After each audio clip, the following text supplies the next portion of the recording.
Pep Talk UK.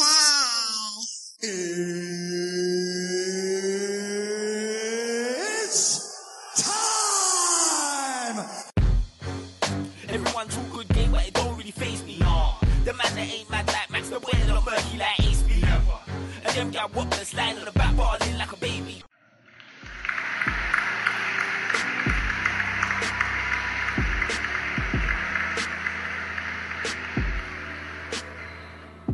Hoi yoi! Welcome to the Pep Talk UK Sports Podcast, the podcast that talks the major boxing and football news from around the globe, real points of view from a real panel. Hashtag real talk on Pep Talk. Hashtag Pep Talk Boys. I'm your host today, Frankie B, and I'm joined by a special panel today. Let's go! Firstly, from the beautiful capital of France, Paris, Pascal, how are ya? Oh la la la la la la la la la la la la. Pascal dans la maison, ça va mes amis? Yeah, all good in the hood as they say. Are you ready to rock and roll? Oh, bien sûr, toujours prêt, always ready. Are you ready to Dougie? Teach me how to Dougie. I can teach you many things, Frankie B. You know, I'm an expert. I bet you are. Poor result for Arsenal, 2-0 at home, defeat to Southampton.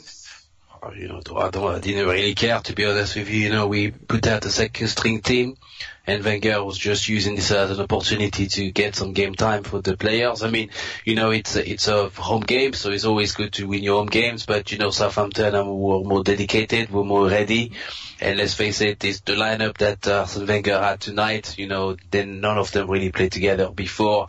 There was no momentum. I didn't really expect Arsenal to win tonight, but you know, it's one less cup to worry about. You know, we've got more important cups to concentrate on, so I don't really mind, to be honest with you. Yeah, it means more rest. That's what it means. Now, I'd like to introduce a returning Pep Talk boy, Mike H. How are ya? Hey Frank, I'm great, mate. How you doing? Yeah, not too bad, you know, just motoring along. What's happened to Spurs, mate? What's happened? Mate, I tell you what, I've got a Champions League ticket next week that I'm looking to get rid of. If any of you boys are interested, shout me. That's going to be very hard to shop. Yeah, for a pointless match, mate. That's a dead rubber. Very disappointed with that. Yeah, man, like really disappointed with that Champions League efforts. But it's early days, and we are still we're still in a decent position in the league.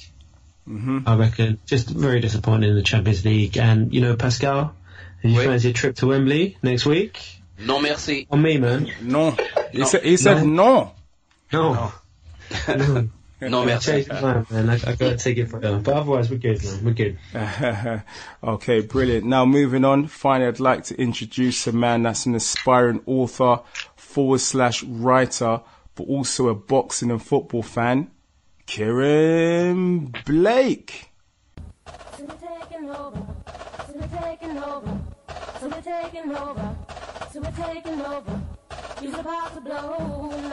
Easy evening, gents. How's it going, bruv? Yeah, I'm doing well, man. Thanks for the opportunity, for the bringing, and it's good to speak to you lads as well. MW all day. North Wheezy. Yeah. So Kieran, you want to tell the listeners what you do in terms of your career? So, where do you want me to start? So you do a bit of writing, and you've got a book out, I understand? Yeah, so I have a book out. It came out a few years ago. It's called You Can't Have Your Cake and Eat It, and it's about a black guy that's basically got a very tumultuous love life, and he's got 3 people on the go, and he has to decide who is the right person that he wants to be with in the long run. Kieran, is it a book about my autobiography? No. It's Pascal. It's about Pascal. Inspiration. Innit? Now, you know what? So much people ask me, is it about you? Is it about you? But I said to people, like, obviously, I know a lot of different walks of life. So I think there's a bit of everybody in my book. I think everybody can relate to certain scenarios and situations that I present in that book.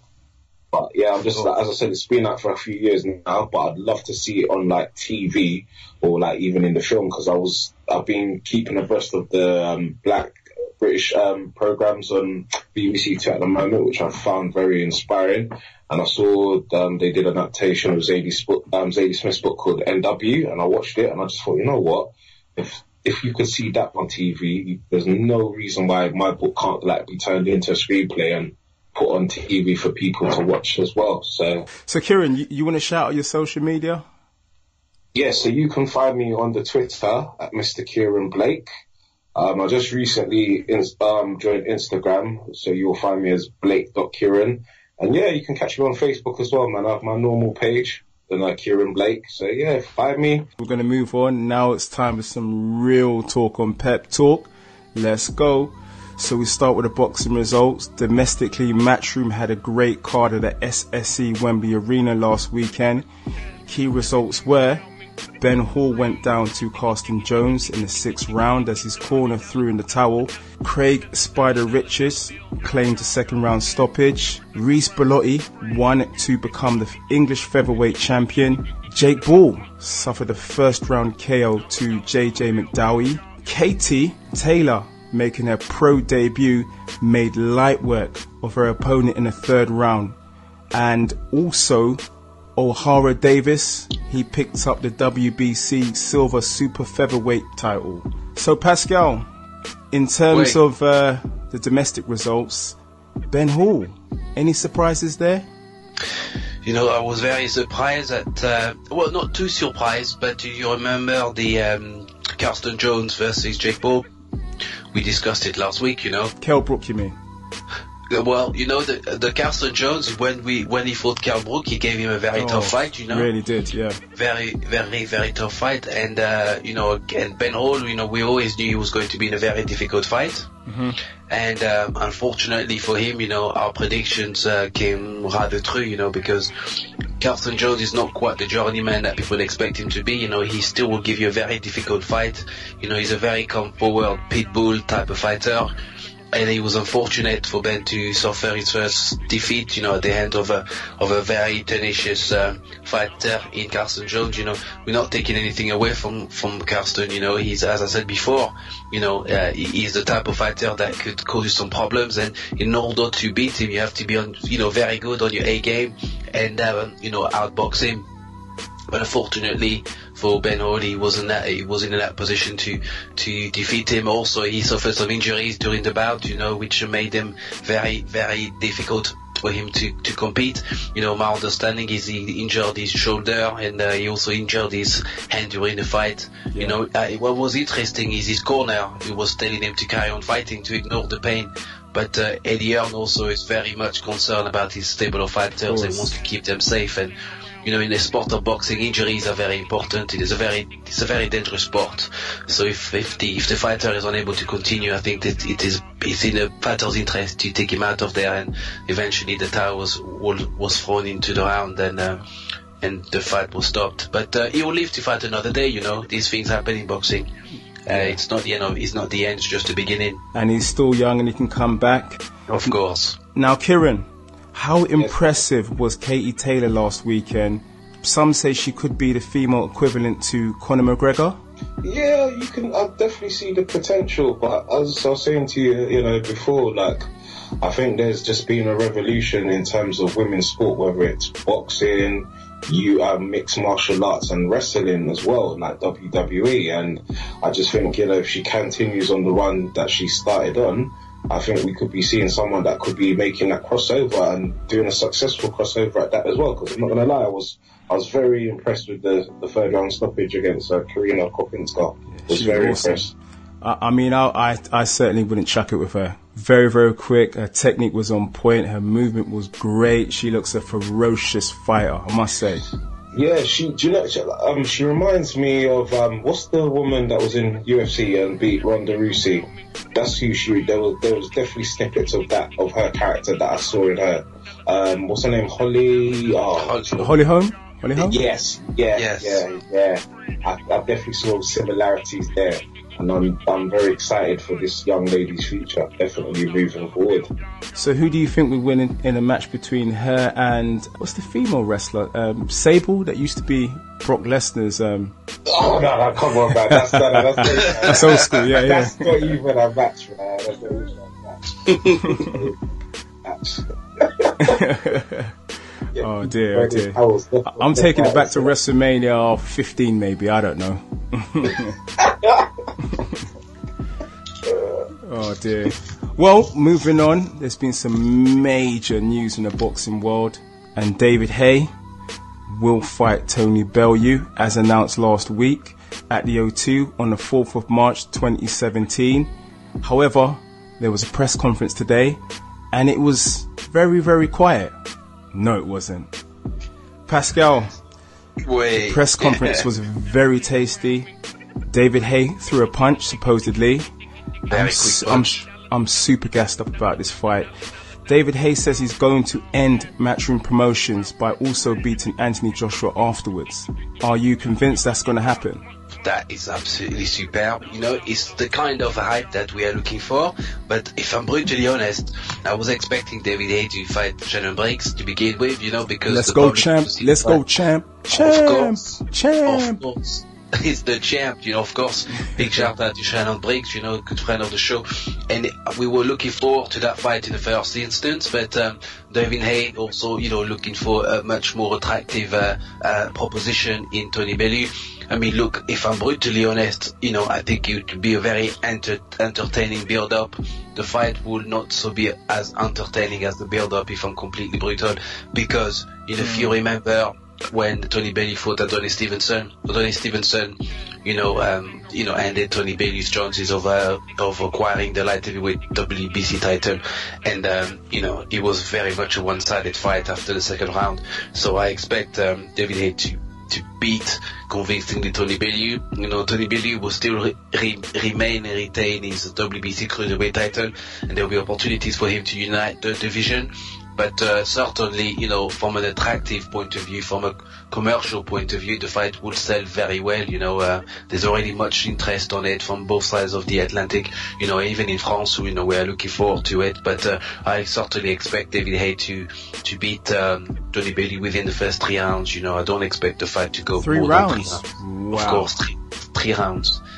David, I mean, you know, during the press conference this afternoon, did you see the quick and the speed of David Haye? I mean, it was it was superb. It was of superhero proportions.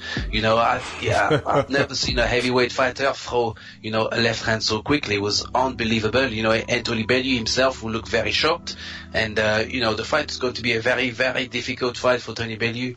You know, I really don't give Tony Bellew more than 3 rounds, you know. The first round will just be, you know, the usual round where they defeat each other, you know, for power, etc. But I expect David Haye to start unleashing some haymakers within round 2 or 3. The fight will not go more than 3 rounds, you know. Tony Bellew is going up as well in the weight division, and he's not particularly experienced in that weight class, you know. And I just do not see that fight going the full 12 rounds, if I'm honest with you. 3 rounds, Pascal called it. Kieran, Haye versus Bellew. Who are you picking and why? Okay, so I saw the conference today, and I think David Haye was a bit rattled, to be quite honest. That punch he threw at Bellew was... That was a sneaky one. Yeah, it was. And I feel that is a sign of someone that is definitely rattled. I know, he's had previous, when he was going to fight Chisora, we all saw the mayhem that ensued at that press conference that time. The tripod. Yeah. But no, I'm confident of a Haye victory. I do think it should have been at a catchment weight. Like, for example, if they were going to fight at cruiserweight level again, I would have said Bellew all day. As it's a heavyweight, you know, I do feel that David Haye will win that. One thing that I did pick up at the press conference, he looks a lot more slimmer than from his previous 2 fights, where he had definitely bulked up, and everyone was saying, he's too bulky and he's lost the speed. But if you saw how quick he threw that punch today at that press conference, I don't think he's lost any of that speed. And I can see that fight going to maybe the 6th or 7th round, and I'm confident of Hay victory. But I also agree with what Pascal said, man. He should have fought Shannon Briggs. I think that would have been. I was more than happy to hear. Let's go, champ! Champ! I don't think he's ready for AJ just yet, to be quite honest. I think there's other guys I'd like to... But what David Hayes saying, he's saying that after he beats Bellew, he's going to beat Joshua and shut down the operations. Nah, it's not going to happen. It's not. I think there's a lot of ticking time bombs in that heavyweight division, like guys like Deontay Wilder, Luis Ortiz. You know, there's guys that could definitely give Hay a run for his money. I'm just looking forward to it because it looks tasty, I must say. Now, moving on, there was a fight last weekend. It was Vasyl Lomachenko against Nicholas Walters. Now, I'm not going to say too much about Nicholas Walters, but Pascal, a lot of people are calling Nicholas Walters, shall I say, a quitter. Do you agree with that point of view? Frankie B, you know, I've told you this before, you know, in Paris we have a few Jamaicans, and last week I went to see my barber following the fight, you know, the Sunday afternoon. I needed to get a fresh lineup because I had to go and see Delphine. And I went inside the barber shop, and my barber was said in this Jamaican accent, "What a blood clot! What is that? Am I quitting? Get me a Jamaican." And I was like, I was very surprised because, you know, I hadn't even seen the fight then, you know. And then he explained to me what happened, and it was this famous nomas from Roberto Duran against Uriel Leonard. And Walters, from my understanding, quit on the 7th round on his chair, and he decided not to fight again. And you know, it's a very difficult situation and position to be. I mean, first and foremost, as representing a very proud country like Jamaica. You know, Jamaicans have got this famous saying, you know, we run things don't run we.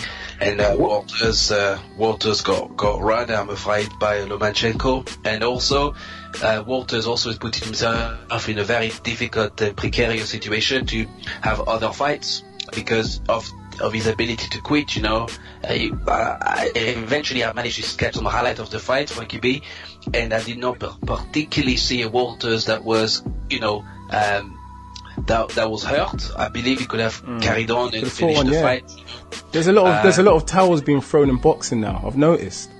There is, but I mean, some is warranted, you know. For Ben Hall against Carsten Jones, of course, that was warranted. That was certainly very warranted from his corner. You had Kell Brook.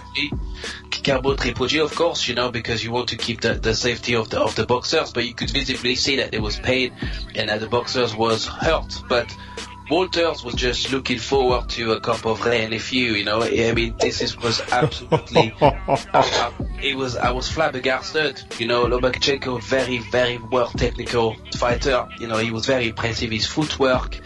I believe that in a streak of Kingston, they are creating a new dance called the Lomachenko because the footwork he has is superb. He's some of the best footwork I've seen in boxing.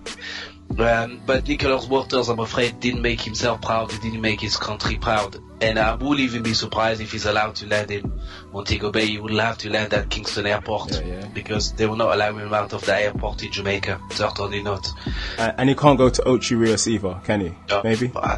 Perhaps not, you know. I mean, he will have to maybe start bleaching his skin like Vance Cartel, but this was absolutely terrible. This was very terrible. I mean, you know, Frankie B, if you follow the Twitter, if you follow the social media, the amount of abuse that Nicholas Walters is receiving from the boxing community, and it's unprecedented, you know. I've never seen anything like it. And I'm afraid that Walters' career may well be, you know, towards the end. I wouldn't be surprised, you know, if Eddie Hearn picks him up, you know, and brings him over to Matchroom because certainly as far as his contract with HBO is concerned, I do not think they'll be given an opportunity to fight again because it was a very poor display.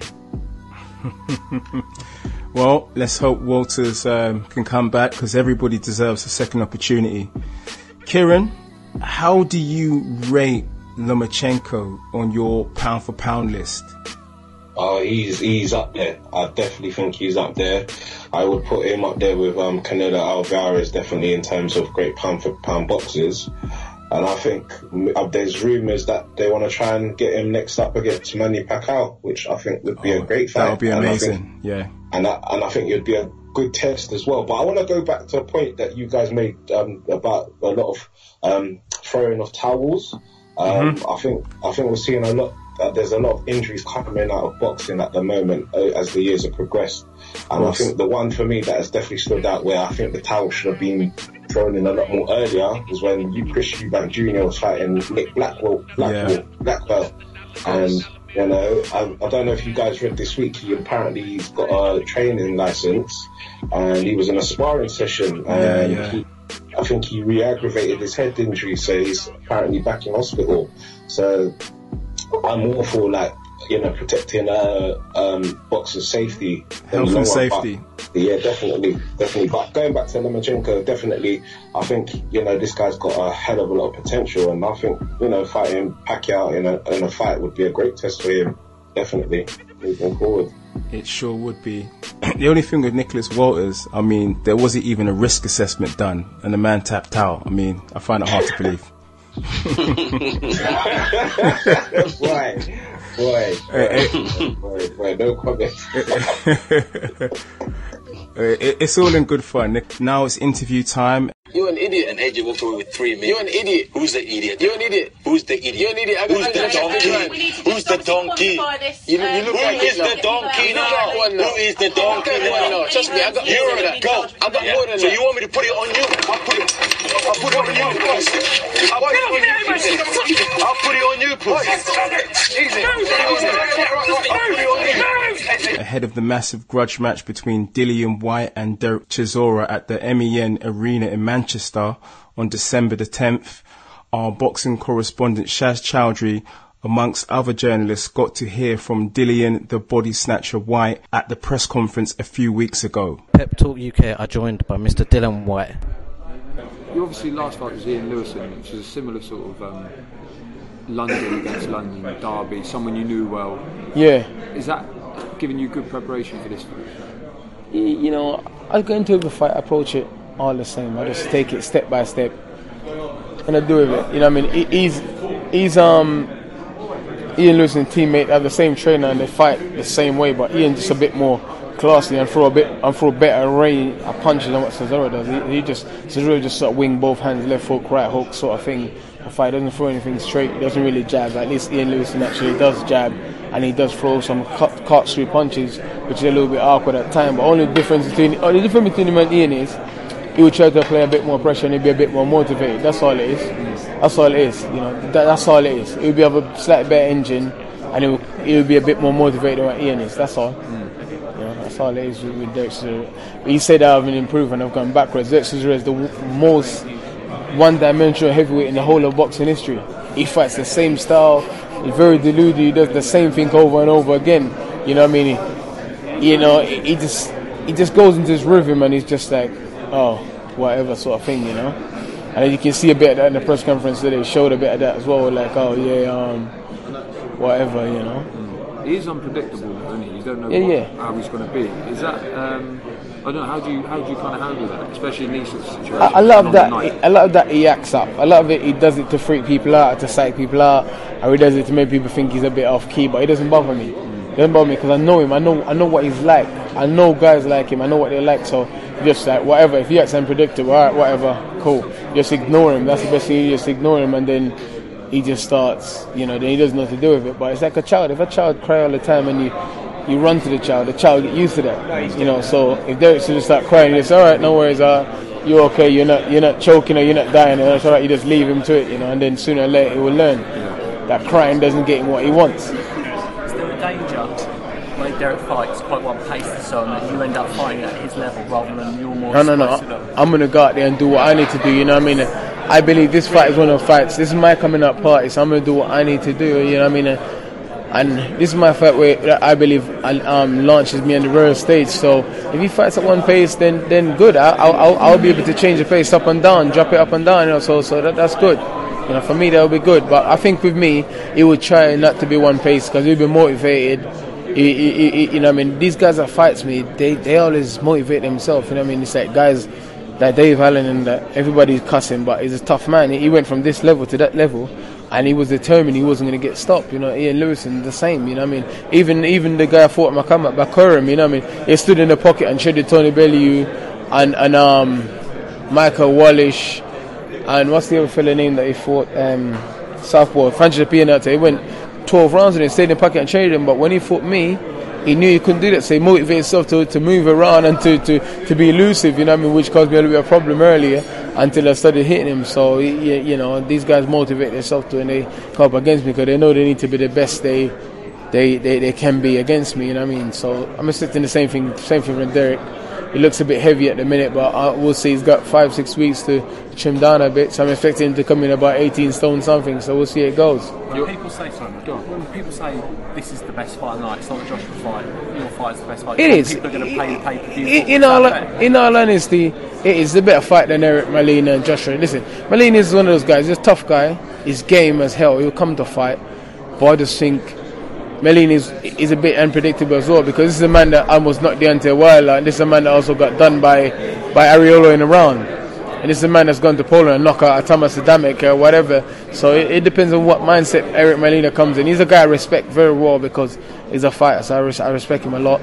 So we'll see. But this is a proper all-British dust-up, isn't it? And I think we're at the right stage of our career now. So, especially in Britain and in the world, a lot of people are more interested in this fight. So there's nothing wrong with that, you know what I mean? There's nothing wrong with it. It's a good fight. So it will take a lot of the interest and a lot of the light. It's a bit of a shame this is in Manchester and Lewison fights in Scotland. You haven't had a derby in London yet. I don't really mind, because what Eddie's doing is he's billing me around the country. Yeah. As a British fighter, it's good.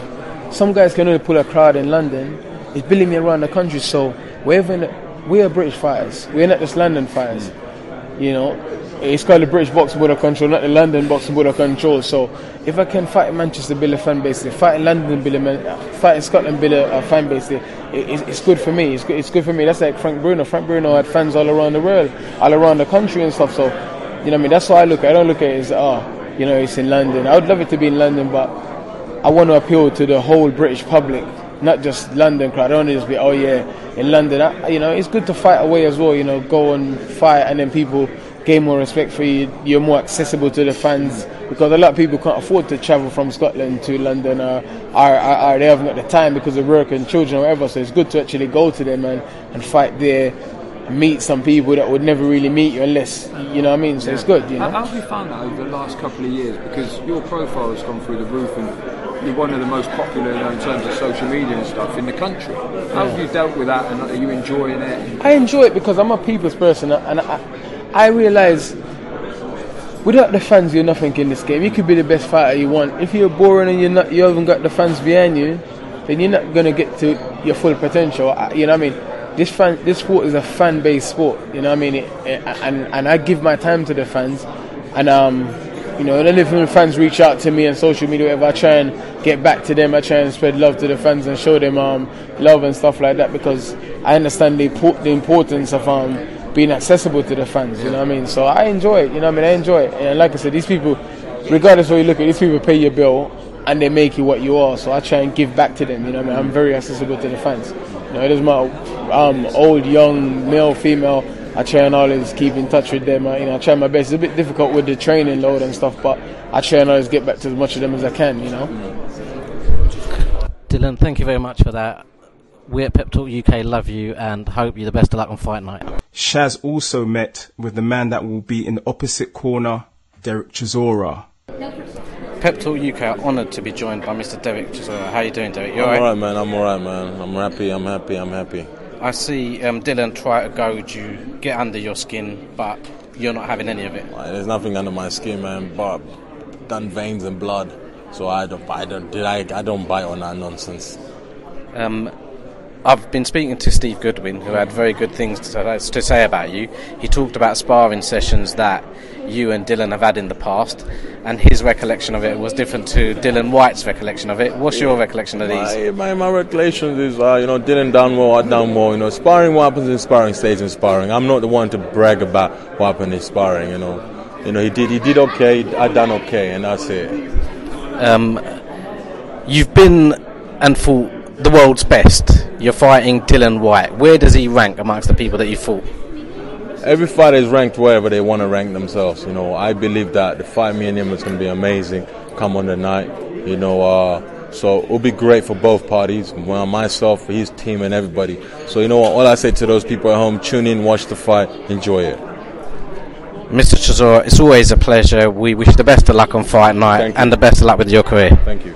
Now let's hear some analysis from Matchroom's super promoter, Eddie Hearn, Sky Sports' toe-to-toe boxing expert, Spencer Fearon, and Goodwin Promotions' main man, Steve Goodwin. Pep Talk UK once again joined by Mr. Matchroom, Eddie Hearn. How you doing, Eddie? I'm good. Glad that's out of the way. We can go to Sky now and no fines, you know, from the British Boxing Board of Control. Chisora Whyte. This is a big one. Yeah. You've brought us Lewis and Whyte. Mm-hmm. They're both similar sort of fighters, as Don Charles says they're not. But how are you calling this fight? Well, I think it's a much tougher fight than the Lewinson fight, purely because Chisora's got plenty about him. He's been around for a long time. You know, he knows what big time boxing's all about. He's boxed Klitschko, he's boxed David Haye, he's boxed Kabrat Pulev. You know, his resume is much stronger than Dillian Whyte's. But Dillian is younger, maybe a little bit fresher as well. And I think these guys are going to go to war on the 10th. I really do. You know, I think it's a fight that's a huge domestic fight, but it's also an official eliminator for the WBC title. So there's plenty at stage in that respect as well. And I think they're both hungry. You know, there's a lot of dislike between them, and there's a lot of pride, and that generally transfers into a good fight. It's on the undercard of Joshua Molina.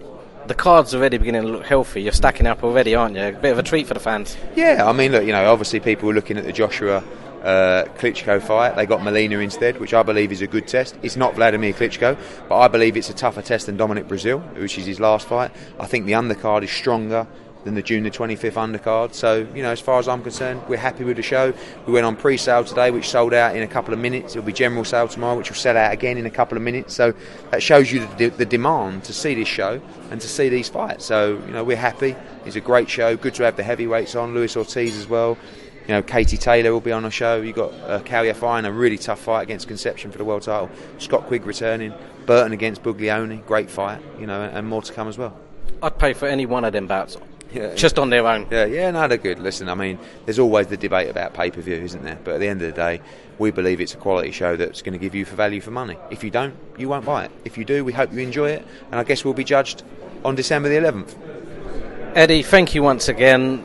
We love Matchroom. We love the fact that you're bringing us all these lovely shows. And thank you once again. Appreciate that. Thank you. And then you got to work hard for it. Pep Talk UK joined by Mr. Spencer Fearon, who's doing a bit of freestyling. No, I wasn't. I was actually, that was Biggie Smalls, man. But anyway, go. What's there up? You go. How you doing? I'm blessed, highly favoured, even better for talking to you, my friend. Lovely, brother. You're always so respectful, and I love that about you. And I bestow the respect and blessings back on you. Thank you very much. Well, I accept them. Whyte Chisora Whyte, how are you seeing it? It's actually Whyte Chisora, even though Chisora is the bigger name. Globally is the bigger name. But it could be a bit long in the tooth now, but it all depends. I was very taken aback by how cordial they both were. They were it wasn't that much profanities that were thrown out. They both spoke well. You can see they both want to fight, and they will fight. They haven't got long to go for their fight. Tougher test for Dillian than Lewison was? 100%. But the thing about it is, the Ian Lewison fight, I thought Ian was going to come with a little bit more, but unfortunately Ian,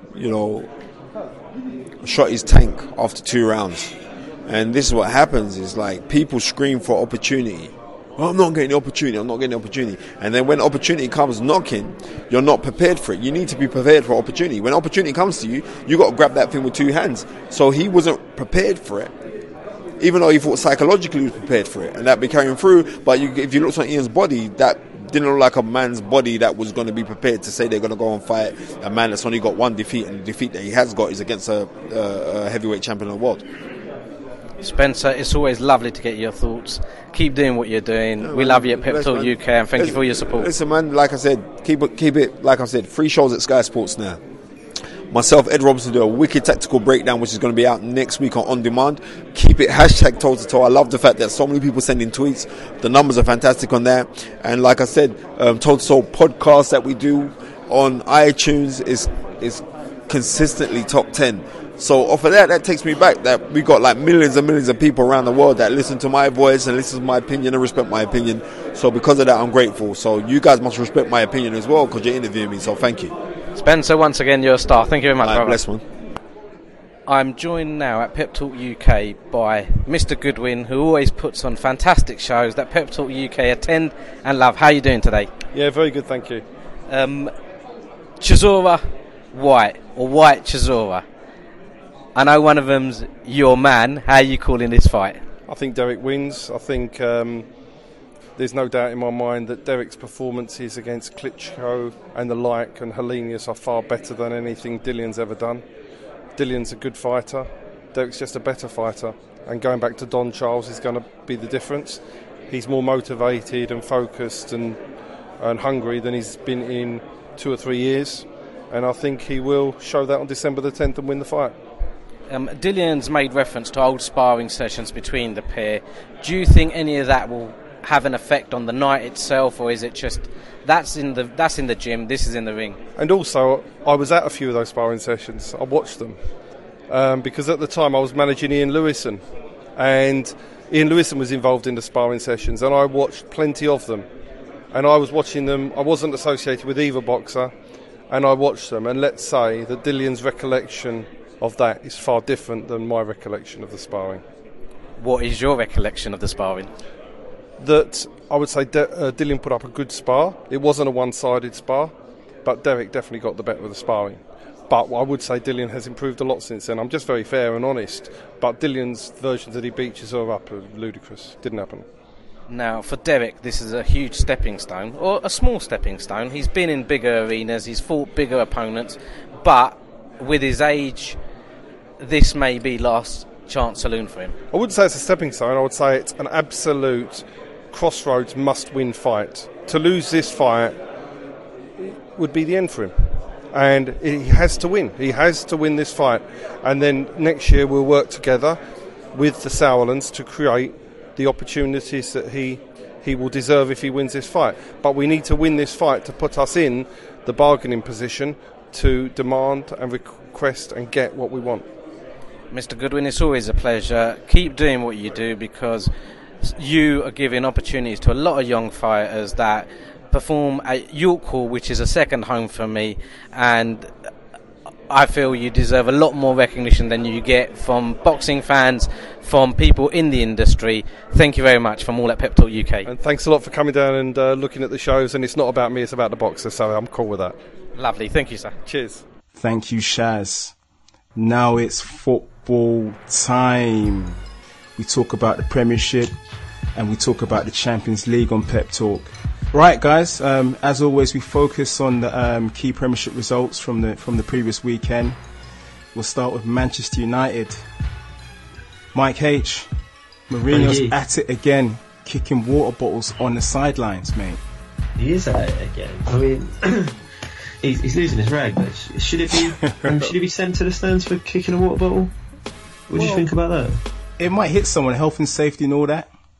Yeah, It's looking like he's losing his rag. Yeah. And I don't know. It can't be good for the team, can it? Getting your manager like in trouble with the FA all the time, getting sent to the stands. I mean, on paper they've got such a good team. Frankly, I don't know what to say about Mourinho, man. I'm not the biggest fan. I don't want to criticise him unduly because he just kicked a water bottle, but he seems to be losing his rag more and more nowadays when things don't go his way. He's a very, very angry guy at the moment. Pascal. He's got anger management issues to work through. That's what it is. Yeah. Wait. Obviously, Mourinho's been charged again. Do you think Mourinho overall, a lot of people are saying that his methods are kind of predated. Has he lost his touch? Is he not the special one anymore? Frankie B is a question that we need to ask his wife, if he's still a special one. But, Frankie B, I'm not surprised. the cracks were beginning to show when he was at Chelsea, and that special myth, was beginning to fade very quickly. And he's the kind of manager and the kind of character, that tends to irritates people. He gets the wrong way out of the many players and of his own staff. And I'm not surprised that he's carrying this attitude with him to the north of the country of England. And to be honest with you, Frankie, I do not think that Mourinho is the same manager that was once held as the greatest manager in the newest manager in Europe. I think he will struggle. The Manchester United job was also going to be a very difficult job to take after Fergie. There's just too much at stake, and Mourinho is finding it very difficult to instill his culture. He's finding it very difficult to instill his will on the players, but also on the results. And the results are not going his way because simply the team, in my opinion, is not good enough. Pascal, United fans were so happy in the summer when they got him. They were very, very happy. They were gassed. They certainly were, and I mean, just because to some extent, Mike H, they were looking at the pedigree, they were looking at his past and his past accomplishments, and they felt that, we've got an opportunity now to rebuild. But unfortunately, the romance for Manchester United fans has come to an end. Those glory days of continuous domination in English football have come to an end. Now, Mike H, there's too much money. Now it's football internationally, not just even in Britain, but there's too much. There's emerging markets in China, emerging markets in America, and also the Qataris and Middle Easterns also pay very good wages. So they are disturbing the balance of power in terms of interest in football, worldwide football, and there's also the domestic competition in England that's becoming more and more difficult each season. Manchester City, Arsenal, Tottenham, and Everton, of course, now, and potentially Aston Villa, if they return to the Premier League next year, will also be competing for top-flight football. And let's not forget Liverpool, who are also playing very well. So Mourinho, as Frankie B said, perhaps his tactics are very much old. Perhaps he needs to reinvent himself. And certainly now the other managers are beginning to understand the type of football that Mourinho plays and are neutralizing him and neutralizing his style of play. And I think that is having a grave effect on the Manchester United team. Pascal, I always thought that he was the wrong manager for United. Yeah, I agree. The style of football is questionable. You're trying to follow Ferguson with a manager who never lasts more than 2 or 3 seasons at any one club. Yeah. And on top of that, you touched on it, Pascal. The other teams around the world have caught up with United. United used to boast one of the best youth academies in the world. Of course. And now there's a team in the same city as them they've got a better youth academy. Of course.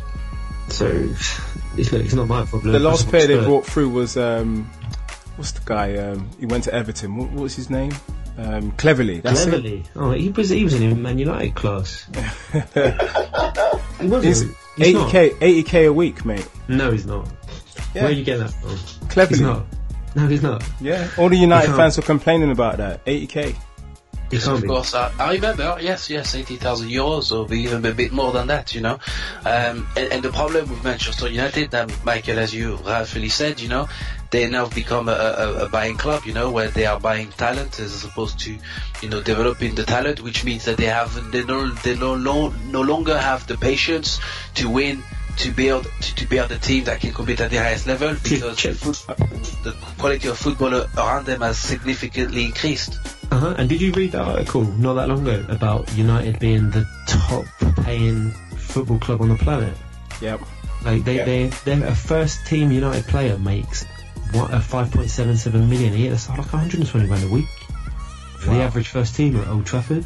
Wow, on average. That's so ridiculous. Forget Ibrahimovic and Rooney. The average first team squad player takes 5.77 million a year. Oh, staggering figures, staggering figures. For what return? He might win the League Cup this season and tell us that he's won silverware again. That's just mad. It is mad. That's MAD, mate. So let's talk about Liverpool now, Kieran. Liverpool, they won their last game at home, but now Coutinho is out until the new year. Is Liverpool's squad strong enough to challenge for the Premiership, considering Mane is going to the African nations in January? So this is where certain players that have been benched recently need to step up. And I would say that this applies to any teams that have got African players going up to the African Cup of Nations or injuries.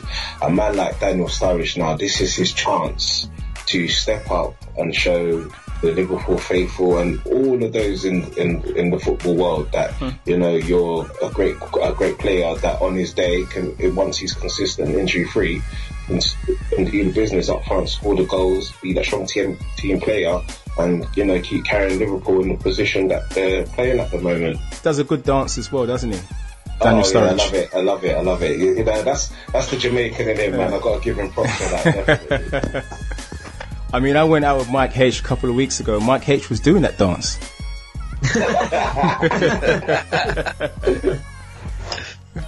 Oh, don't remind me about that night. Because he got the girl afterwards, so it worked. Sure, Frankie. And Mike H, just staying with you, Man City, they're keeping up the pressure of Liverpool. Is it kind of like a shootout between Man City? It's a three-horse race. Oh. It's a three-horse race. Forget Arsenal, forget Tottenham, they're not winning the title. United might have gone a run, but it's a three-horse race at the moment. You can't say anything against Liverpool. Chelsea are up there, but the squad, is it as deep as it could be? It's a three-horse race. That's what it is. And you remember David Luiz hasn't started making mistakes yet, which can cost him about 16 points, you know what I mean? So no, it can do, but I mean, look, with December and there's a month to go before that window opens, they can make a purchase or two. They got no Champions League. Once we get into February and that run through to May, there's a very good chance that Man City are going to have Champions League football, with Liverpool and Chelsea just concentrate on the Premier League. Like I said, it's a three-horse race. I know you want to hear it's a four-horse race, but Arsenal are not winning the title. You know why? You know why, right? Mate, Arsene Wenger's steering a ship, so you're not going to win the title.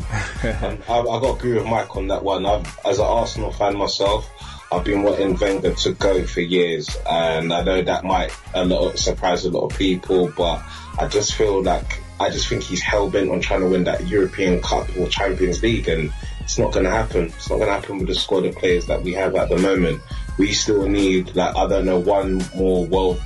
one world-class player to join us, and then maybe we might have the ambitions to win the Premiership and the ambitions to win the Champions League. But yeah, as long as Wenger's still there, we'll just always be that top 4 team and that business team at that as well. Kieran, you know what? Right now, there's so many teams trying to get in that top 4. It's not the end of the world getting top 4.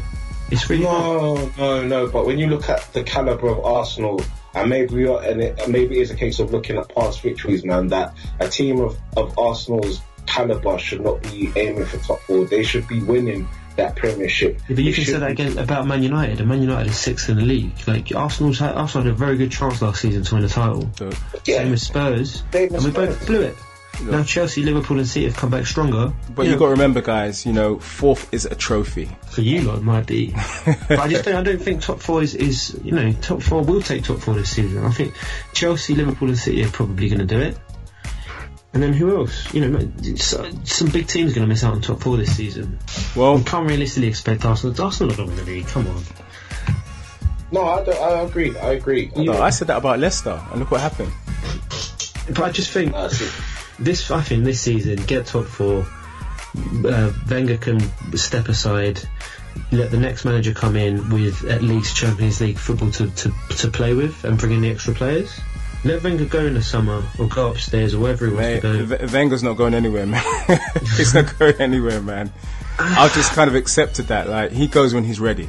It's as simple as that. But his contract's up in the summer, right? Yeah, but Wenger, he's got a little grin on his face, like, you know what, I might just stay. Oh, the question is this, yeah, because everyone up and down the country knows about Arsenal fans, yeah. The question is this to 3 Arsenal fans, right? If Arsenal finish top 4, yeah, and Wenger decides to sign an extension to his contract, what are you guys going to do next summer? So what's the answer to that first? Mate. Go on. Because this is being recorded and we're coming back to this. I'm going to Brazil, that's what I'm doing. Pascal, what are you doing? Because, you know what I mean? Like, are you going to put up with it or what? Michael, first and foremost, as a patriot of the République Française, I'm very much, an advocate of Arsene Wenger. And, despite his record for Arsenal, he's particularly, my case, I can use you as an example. Spurs failing to qualify for the next round of the Champions League is a prime example as to why Arsene Wenger is still yet to be applauded for achieving such a inconsistent record. Over the last 20 years of his appointment, he's managed to keep Arsenal pretty much, on a regular steering course within the Champions League, despite not having won the trophy before. You bet that Arsenal will always be there and always be part of the party. Will always be invited to the party. But the problem we have now for Arsenal is to get to the next level, and we certainly need, a bit more creativity and then ingenuity to ensure that the team can perform and can one day bring the most coveted title in Europe back to the Emirates Stadium in North London. That's very much what we're trying to achieve. And for the meantime, I'm quite happy with Arsene Wenger. As long as he stays at the club, we are very much aware that his level will always be top 4. We will not fall out of the top 4 zone.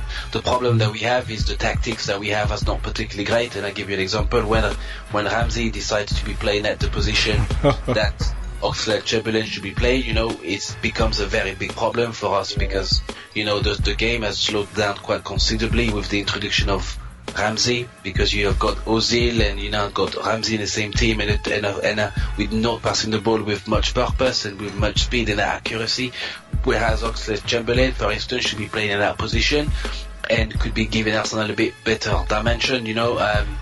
Terry from the Seven Wolves said this in the last podcast last week, that we've never really replaced, Robert Pires at all since he left, and Pires was such a very good, player for Arsenal, and he was very direct in that wing. And unfortunately for Arsenal, we've not quite replaced that particular player. And Wenger, I'm afraid, doesn't have the creativity that we need to take us to the next level. He understands the league well enough to get us the top 4, but not for us to win it, and not for us to win the Champions League. Agreed, but what do you do? What do you do if he signs in a contract extension? Because he's got you to a great place, and you could say that you've come on a long way in 20 years, and the club is in a good place now to move on to that next step with another manager. But what if he doesn't go? What if he signs a contract extension? Then what? What's the problem, Gage? What about you guys? Expecting to sign another contract, but who else can you bring? Who else would you suggest? Eddie Howe, mate. But it's got to be other managers. Not Eddie Howe, not Gareth Southgate. These guys, please. Well, Kieran, what about you, man? Any guys? Me personally, next manager, I'd love to see someone like Diego Simeone come to Arsenal. I think he would be a good potential manager for the club. However, that is based on Wenger not going upstairs and becoming a director, because I just think if you keep someone like Wenger in the club and to go upstairs, I feel there's always going to be that option of undermining the new talent or the new manager that comes in, and I think you see that at United at some point.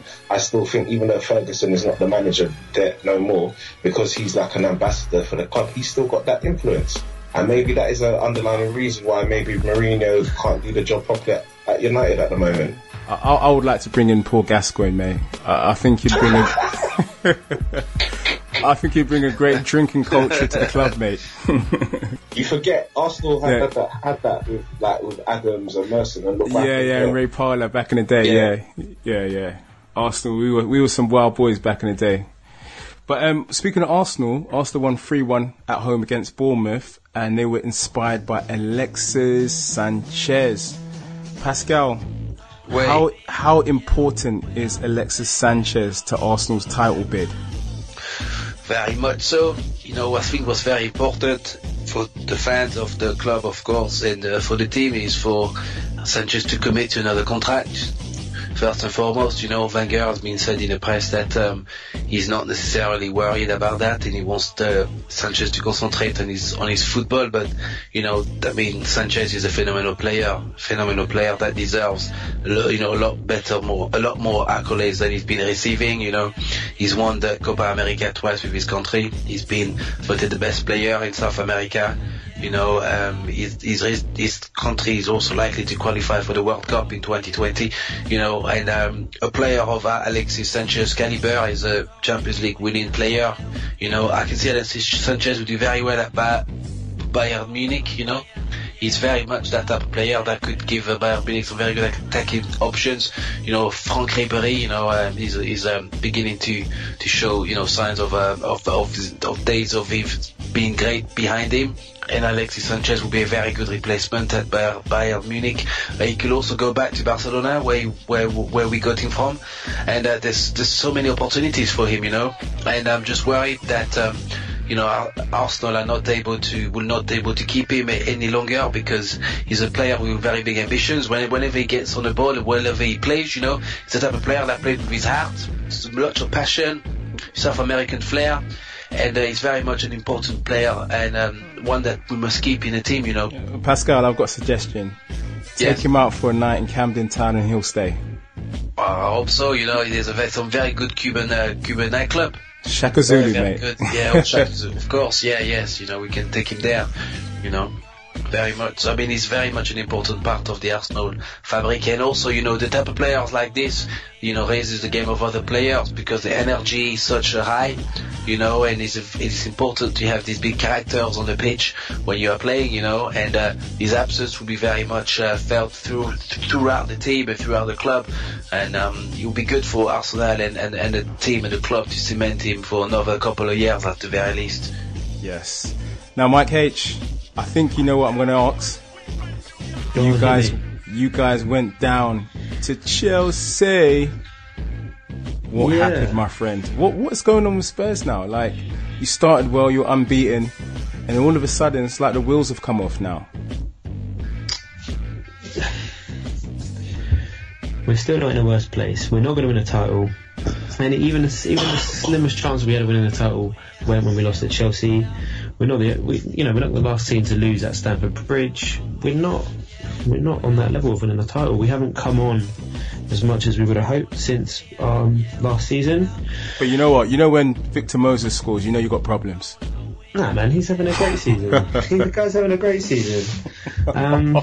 We're heavily reliant on Kane. We got play. Look, our big money signing this summer wasn't even on the bench on the weekend. What do you think of Janssen? I mean, how do you feel he's progressing at Spurs? You can wind me up. You know what? I can't. He's got the right attitude. He's not banging in the goals like we wanted him to. We've got to give him time. You can't just ditch him straight away. Are you thinking? He's quite intelligent. But are you thinking Soldado Mark II, maybe? No. Let's give him time. Wait, we need to be hitting that top four. That's what we're aiming for. To win the title is asking a lot. Really is asking a lot. We can't compete financially with some of the other teams at the top. And we clearly haven't got the squad, the quality in depth and quality in our squad.